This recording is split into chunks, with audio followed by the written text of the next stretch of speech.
A lot of people have this silly idea that the toys that we know best, the ones that sold the best, must be the best toys out there. That must be why they succeeded. And if there's a toy that you've never heard of before, or a toy that wasn't commercially successful, it must be because the toy wasn't particularly good. Well, I hope it's become a regular focus on this channel and that you've gotten used to the idea that oftentimes that wasn't true. While G1 Transformers were oftentimes amazing toys, what really helped them dominate the market more than the quality of the toys themselves was very, very clever advertising.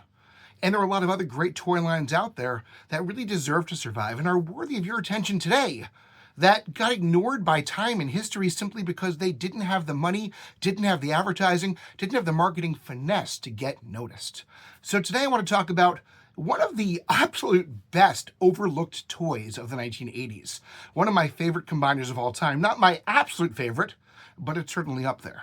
I'm going to talk to you about Pentabot. Pentabot's a toy not many people know of, and the few that do don't really know where it came from or what its story was.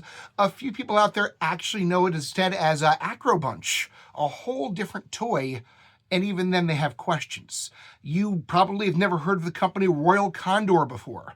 You've probably never heard of the company Poplar before.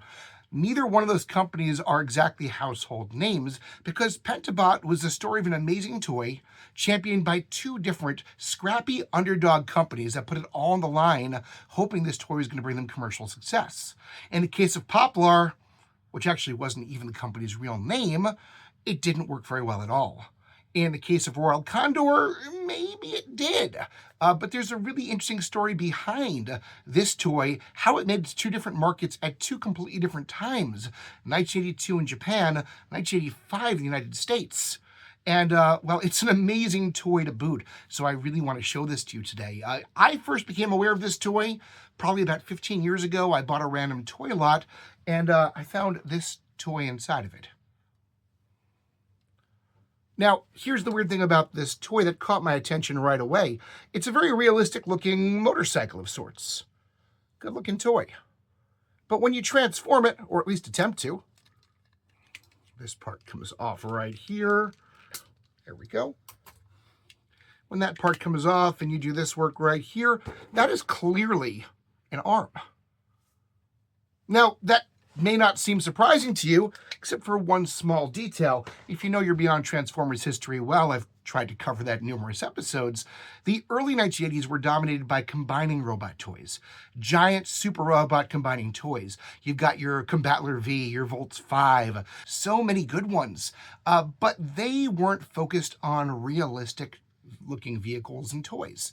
They were sci-fi, crazy, out there with imagination. Starting in 1982, Diaclone introduces their more realistic-looking car robot toys. You have the Takotoku Valkyrie from Macross/Robotech. We start seeing more realistic-looking, smaller vehicle-to-transforming robot toys. Those toys were very different from the Super Robot Combiners. While G1 Transformers did have some very small, originally combining toys, while Machine Robo introduced some small combiners, you didn't see big combiners and realistic vehicles go together in one toy for the most part. So this began as a realistic-looking motorcycle, and it clearly wants to become part of a giant combiner. I wanted to know more. I dug deep, and what I found was interesting, to say the least. Okay, let's talk about a company in Japan known as Clover. In the early 1980s, when combining robot toys were the big thing, Poplar was the company most people thought of. Poplar was making the really famous, really popular, heavy die-cast, giant combining robot toys, and they mostly dominated the market. Clover was a smaller company trying to keep pace. They'd released a couple robot toys that had gotten a little bit of attention. They had Zambot, they had Diatarn 3, they had Tridar G7. These were smaller, Japanese heavy die-cast robots with multiple modes, heavy use of accessories. They weren't quite as big and as impressive as what Poplar was putting out, and as a result, while they had some market success, Clover wasn't really knocking it out of the ballpark. Now, if you know your non-transforming robot toys, and especially if you're a Gundam fan, the name Clover might mean something to you because Clover was the original licensee of the first Gundam robot toys. They made the original transforming Gundams, and those toys were a commercial failure based upon original designs for the robots before the finalized version was done. The toys really didn't match what was happening in the anime at all, and essentially Clover's Mobile Suit Gundam toys were not a success. Their toys didn't do well. Clover was really not in a good financial place at this point. In 1982, is again where we start seeing these realistic Transformer robot toys suddenly become all the rage in Japan. These toys are suddenly catching everyone's attention because of how realistic they look. Vehicles in our everyday world can become exciting science fiction robots. And as a result, the companies that are making these giant combining robot toys are starting to sweat. And whereas Popey kind of struggled to stay relevant and wasn't quite sure what their next step was, Clover seemed to see an opportunity, and they decided to go big or go home. They decided to create a new product line under the company name Poplar, which was a subsidiary of Clover. They created what was called, not Pentabot, although it was this toy, it was called Acrobunch. And Acrobunch was the largest robot toy they'd ever made. It was a combiner, and most importantly, they used realistic looking vehicles that turned into a giant combining robot toy. It was a gamble that kids still like super robot toys better. They just wanted more realistic vehicles in the mix. Well, that didn't work. We don't know how well Acrobunch did or didn't sell. I'm not even sure exactly how successful the cartoon was. It seemed to do well in France, but not so much in Japan. And I have a reason to believe the toy didn't sell very well that I'll talk about a little later on where it fits in better to this history. But the point being, Clover collapses. They go out of business in 1983. Clearly, this move did not save them at all, and Acrobunch should have been all but forgotten. Until suddenly, 3 years later in 1985, it shows up on American toy shelves as Pentabot, by a company known as Royal Condor, which is even bigger mystery than the Poplar label name, which was just a subsidiary of Clover. Royal Condor is a company, if you do any Googling, you're probably going to find a lawn supply manufacturer, is what I saw last time I Googled. If you dig deep, there are a couple of toys that were sold by Royal Condor around the same time in the mid to late 1980s. None of them were original. Each ones were derivative of earlier Japanese robot toys. So what was Royal Condor? Where did it come from, and why did it take so long to adapt this failed robot toy nobody wanted into an American robot toy almost nobody wanted? They seem to sell a little bit better here. Royal Condor was essentially Stephen Mickelberg, a single person, possibly with a few helpers, working out of a very small office that in 2025 is currently leased to an estate planning attorney, and not even one of the ones that has all the ads and the billboards. It's a very small-time operation, and without any kind of a loading dock or warehouse or anything like that, it's unlikely that Stephen Mickelberg was manufacturing these toys based upon the original Acrobunch mold. What more likely was happening was after Clover had gone out of business, and if they had gone bankrupt or however it worked, after all the assets were liquidated, it looks like Stephen Mickelberg bought the unsold Acrobunches really, really cheap, brought them to the US, put a couple new stickers on them, changed the box around, and sold them as the Pentabot instead. That seems to be what happened.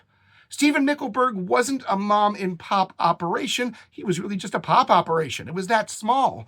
And his company still exists today. The S.R. Mickelberg Company currently sells little junky plastic souvenirs that you'd buy at Disney on Ice or at a theme park or things like that. That's their specialty now. Stephen R. Mickelberg was still active in the game up until very recently. He's still the company's contact man. They give the single phone number, it's not even an 800 number, and him as the point person directly. He seems to have stepped out of the operation now. He's got to be getting up there in years. And it looks like they're trying to go public as a company called Tron. We'll see how that goes. But essentially, Stephen Mickelberg was one guy with an office and a dream, and he was able to give these toys new life. How successful was he? Successful enough that he built a company out of it that's still going today.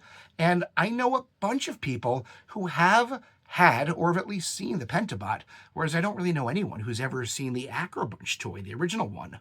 They've seen the anime, but not the original toy. So it seems like Pentabot and Royal Condor did reasonably well, but not well enough, because this is an amazing toy none enough people have gotten to see. And it's my pleasure to be able to show it to you today, one of my favorite combiner toys of all time. Let's head to the work table and check out Royal Condor's Pentabot. This is Pentabot. And I should explain right off the bat that Pentabot was once again designed with a much more old-fashioned sensibility for Japanese super combining robot toys. If you look at the box, one thing that makes the toys Clover designed sort of antiquated, not that appealing to many collectors today, I personally love them, is they were dependent upon a lot of accessories. And that might seem like a turnoff to people. You know, when I played with my original G1 Transformers, I would take Starscream and Thundercracker and Skywarp's fists out of the box and just throw them away, because I knew I was going to lose them anyway. What was the point? Why couldn't they just be part of the transformation and be there in both modes? Well, in Japan in the early 1980s, having accessories was a positive thing people looked for. You know, a lot of times the box itself sold the toy. You'd have these boxes with these windows in it where you'd see all these amazing parts and accessories, and it would make kids get excited. Whereas, you know, once we got to G1 Transformers in America in 1984, the boxes didn't showcase the accessories so much, just the robot and vehicle mode. We kind of lost sight of that. So I want to be really clear, one unusual thing about Pentabot is how dependent it is upon a number of accessories that detach and aren't used in each mode, but that's not a flaw of the toy. That was done intentionally. That was part of the appeal of the design, and you can kind of see it looking at this box like this. I am missing the sword for what it's worth. I mean, it would have been a lot more money to get it with the sword. I don't care. That's fine. It works just as perfectly without it. What is fun about this toy, I want you guys to see.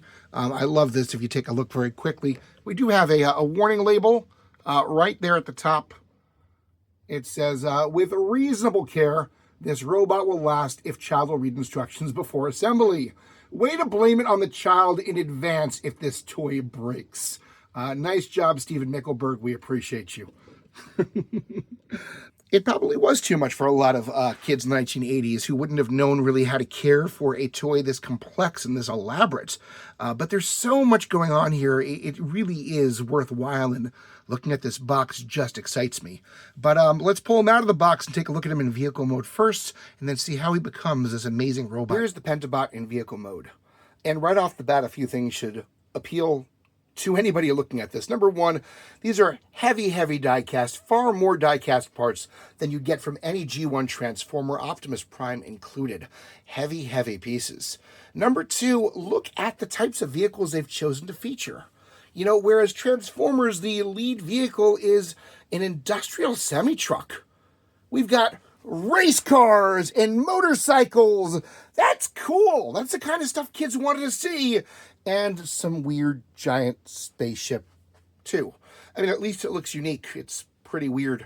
But for size scale, just to show you what we're dealing with, here's a G1 Skywarp right smack in the middle of them, just to show you just how big these pieces are. Each one of these is pretty much the size of a G1 Transformer. And I mean the larger ones, not the little tiny derpy ones. So, I mean, forget your Devastator, forget your Menasor, forget your Bruticus or Superion. This is a serious super robot level combiner with quality parts to spare as well. Looking at the motorcycles, they're identical, the two of them. Each one, very quality parts. Look at the little kickstand even you get. That's a lot of metal in there. A lot of attention to detail. Just a beautiful piece. Not overly complicated, but nice looking. To transform it as I did once before, again, this is modeled on the old Super Robots more than actual transformers, there's not a lot of transforming per se. It's not really going to change another mode. This is just sort of going to eject and go to the side. It's an accessory. It's a piece that showed nicely in the box that isn't going to continue into the next mode. We'll do this. Transformation's done. There's your arm. There's not much to it, but when you see the finished product, at least, it's going to be impressive. It's going to feel good. Maybe not much of a transformation in and of itself, but the finished product, well worth it. We'll do that again over here.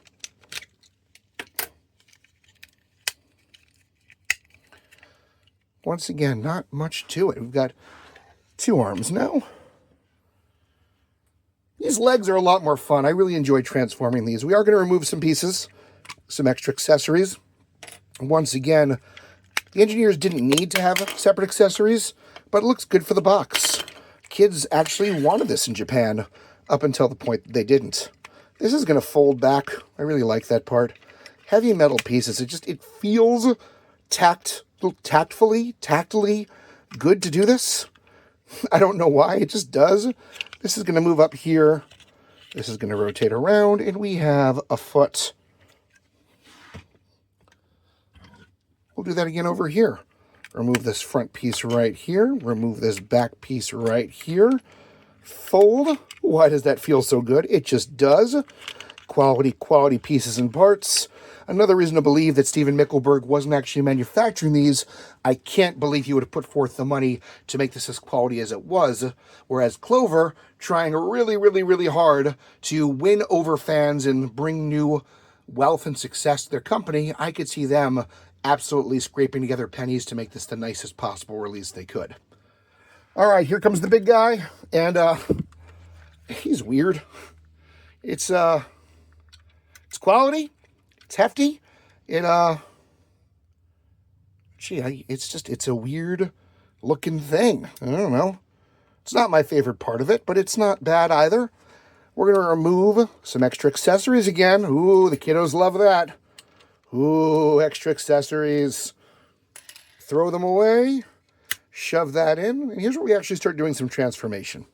So what we're going to do here is we are going to rotate these wings. It's kind of a cool move. Pull them apart.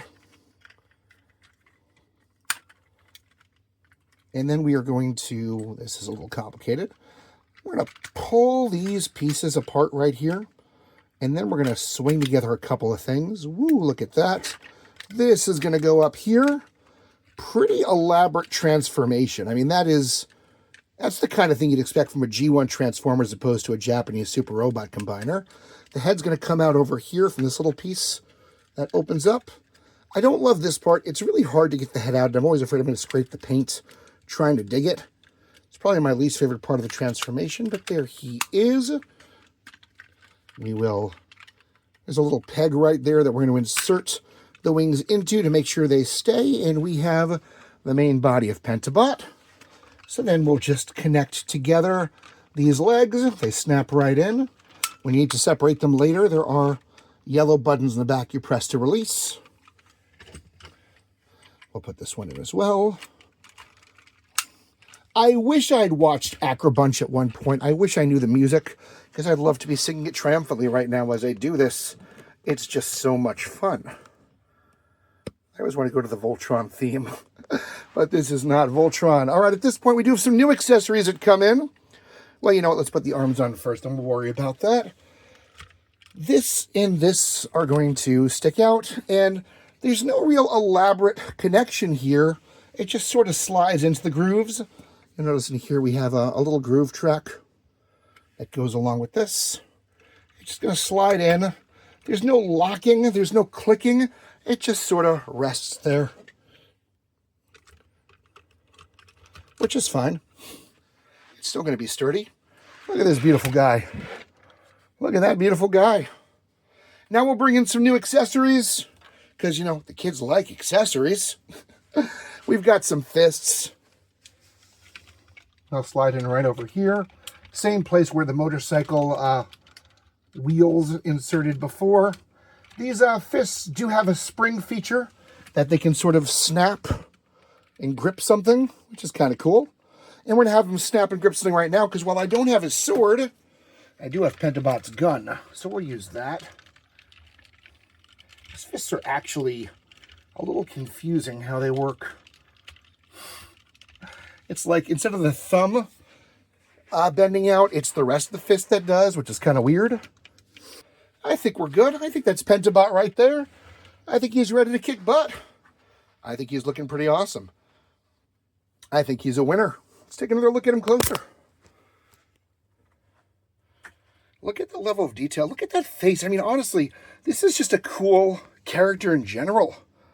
If he wasn't a Transformer, I'd still want a statue of this guy. I love the mask. I love the wings. He's just a really cool looking toy. Clover really went all in on designing this toy in every possible level.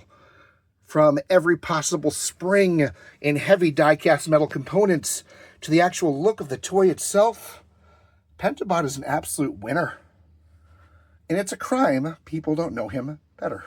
If they ever make a Hall of Fame for transforming toy designs, and they make an award specifically for amazing toys that deserved better than they got, Pentabot should be our winner. This toy is incredible. It is so well designed, so well crafted, but it wasn't made by the right company, and it wasn't made at the right time.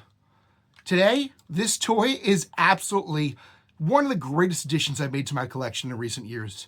It's so much fun, and looking at it in the box with all those accessories, it is pretty exciting. I get little tingles up my spine, then I take it out and play with it, and that's amazingly fun. It's fun to look at, it's fun to play with, it's well done in both modes. This toy is an easy win all the way throughout, and there's nothing else like it, because it's the only toy I know of that's built like an early 1980s Super Robot combiner, but with realistic looking vehicles, much like the mid-1980s Diaclone, Takotoku, and Transformers toys were doing. Pentabot's got it all. I hope you enjoy this episode. I hope you'll check Pentabot out. There's a lot of him out there. He's not super expensive, but if you want to complete, you'll pay over $100, maybe even close to $200. But it's a toy that's worth it. It's a toy I really, really cherish. And while you're out there buying all these new toys today, either this stupid stuff in the toy aisle at Target and Walmart, or the third-party toys that are vastly expensive and overly complicated, man, beautiful, nostalgic simplicity is right there at your fingertips on eBay. Go look for Pentabot. He's worth it. I hope you enjoyed this episode. It helps us tremendously if you hit like and subscribe. Man, you'd make our day by doing that. If you're looking for deeper, more rewarding conversation with people who actually want to get to know you and hear more of your ideas, get off of the YouTube comments section, forget the Facebook groups, and find us at classiccomics.org. The CCF Classic Comics Forum is where we really want to talk to you about toys, comic books, video games, classic TV and movies, pretty much anything geeky. We're interested in it, and we want to get to know you there as well. You might make some friends for life. Check us out at classiccomics.org. In the meantime, please check out our other playlists. We've got the CCF in Depth podcast, we've got classic chiller films, and we've also got Spinner Rack Redux in addition to Beyond Transformers. Please check those out. Come back here next time. And in the meantime, stay weird.